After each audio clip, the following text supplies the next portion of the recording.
Welcome to this episode of the Gunman. In this video I'll be taking you guys just through the paintwork on this Honda Civic painted in Nighthawk Black Pearl.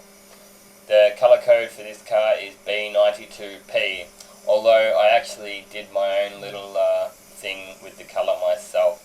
I'm using Standox Solvent base on this job, and I found that when I mixed this colour up off the code, I didn't like the match that I got, so I had to change it quite a bit, and I had a lot of wastage. So we had some test spray out cards that we decided to keep with some clear coat over it for a couple of these other cards.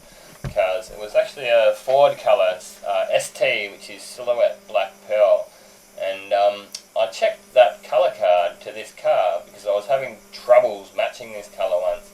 I just decided to check it, and it was actually quite good. I decided, well, I'll leave the touch of the green out of that and a bit of the blue pearl out, and I did that and made a couple of minor adjustments to the formula and came up with something that was way better than the B92P off the formula. So that's what I've always done from now on. Whenever I get this car in, I know I've got my own little way of making it look good. That's just a little thing that I guess it's just to knowing your paint system, and yeah, that's saved me a lot of time. So yeah, I've already done the prep work on this, mastered it all up, taken it in the booth, wiped it down with the wax and grease removing solvent. We call it Prepsol here in Australia. That's just, everyone just calls it Prepsol. It's just one brand called Prepsol. And then wipe the entire job down with the tack cloth, and now we're putting our first coat of Basecoat on, using the 1.3mm fluid tip on the DeVilbiss GTI Pro with the T2 air cap on it. This gun and this setup has been very great for me. It served me very well for many years. It's quite a popular gun. In the US it's known as the Tecna Pro, and yeah, the T2. The air caps are the same. It's just they decided to give them a different name in America. I don't know why. To be honest, it's a little bit confusing for some of us.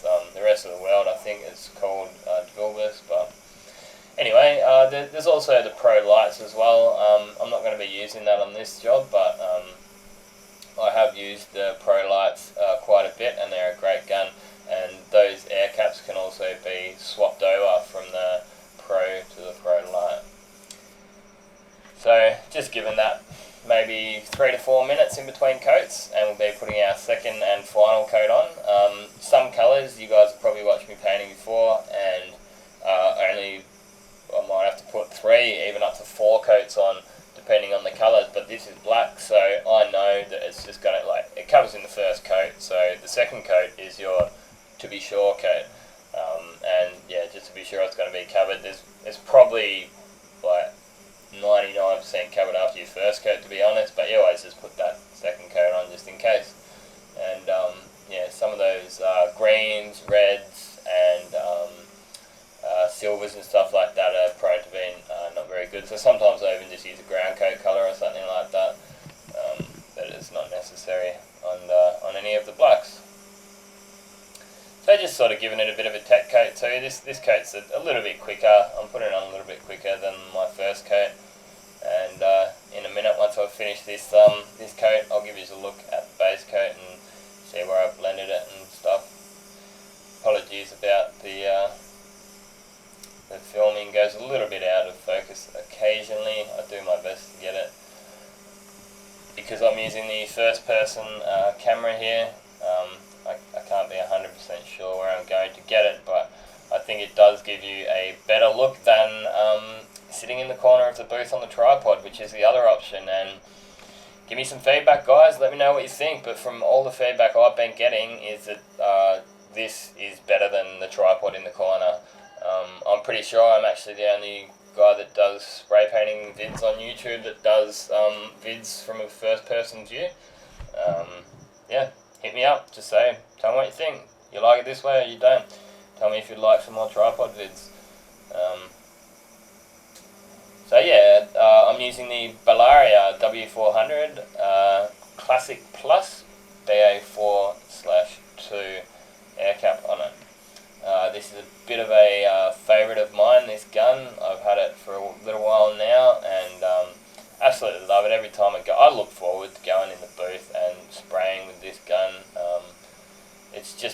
theme. It's quite similar to the DeVilbiss GTI Pro Light, or the Techno Pro Light, with the T20 air cap on it. And to be honest, I do actually switch between the two guns every day. I might use this for one job, and then the Techno Pro Light for the next job. And yeah, I love spray guns, to be honest. I've got so many of them. I've got well over 10. If you include all my guns, I've got 2 primer guns. I've got about 5 or 6 top coat colour guns, clear guns, and mini guns. And yeah, this definitely ticks all the boxes. It's not overly expensive. I think you can get them down, like I've seen one on eBay for the lowest was about $430. So yeah, the Pro Lights are around that price too. So yeah, it would be. I get loads of guys asking me, oh, what's better, the Bellaria or the Pro Light? And to be honest, it's actually a hard question to answer, because they are just both such great spray guns. Like they are top of the line, if you ask me. Like, I honestly don't like the starter jets very much. I know there's probably going to be some guys just saying, hey man, the starters are my gun, there's nothing wrong with the starters, but just, I don't know why, it just doesn't seem to suit my style of spray painting. You see, I hold the gun like quite close, and I think that's how you meant to hold, that's how you meant to do these guns. Like, that's probably only about 1/5 width away. So seeing this guy on the Refinish Network is another popular YouTube channel. I'm sure most of you guys have seen him as well in some of his work. But he holds his gun a lot further back than me, and I've seen the finished product that he gets, and I think it's got a little bit more orange peel in it, even more orange peel than the factory. So to actually get that up to a factory finish, you'd have to sort of sand that orange peel out a bit, and then by doing that, you end up getting flat spots in it. So the idea with 2-pack is to get the finish off the gun, and then you just denib the spots with the tungsten, and you don't actually sand that orange peel out. So that's how we replicate the orange peel. Yeah, so yeah, as you saw before, I'm using the Duke Zone 2K Clear, which is a great clear coat. It's the generic brand of Standox's 2K Clears. It's a little bit cheaper, so on some of the older cars we use that. Basically anything older than 3 years, we for commercial use, we just put this slightly cheaper clear on, and it really is good.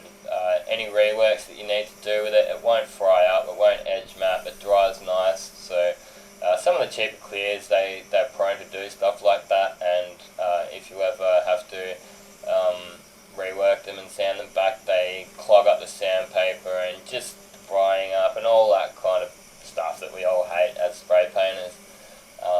So yeah, the settings I like to use on this gun for clear is have that fan wound right open. Fluid needle on a day like this is about 30 degrees, so it's nice and warm. I have to put it out to about 3 for a finish that I'm looking like this. So it's a pretty nice wet finish, so I'm doing the whole side, and these Hondas actually have got quite nice paint jobs on them. So yeah, you want to do your best to replicate that by yeah, getting that nice wet finish. So 3 turns usually does it with this gun. For most finishes, you can actually turn it in a little bit. If you want to say go 2.5 turns, if you want to get one of the a bit of a finer orange peel, and come back out, say maybe another half turn to 3.5 turns if you're looking for more of the European style, sort of more wet, thick orange peel. But for these Hondas, yeah, these settings work quite well. I like to get the air pressure set to 29 psi. I'd run this gun at 29 psi all day, every day. Sometimes we get slight fluctuations in this booth, which you may see me choking the pressure down or jumping it back up on that gauge on my gun occasionally. Turns out this time it worked out quite nice. I didn't have any fluctuations, but it's something that you can compensate for as you sort of feel the gun slowing down. As the pressure comes down, you can then move the gun a bit closer and stuff, and slow down a bit. So yeah, this is a bit of a look at the car when it's all finished off. It came out real nice, this one. It's yeah, there's not much dust in it, quite clean, good gloss level. definitely a sellable product. I was quite happy with this one. You always get a couple of bits of dust that we have to sand out. It's very rare that you don't. So with this car, I actually missed it when it was actually washed up. We've got some footage of it before it was even polished, and it's back together.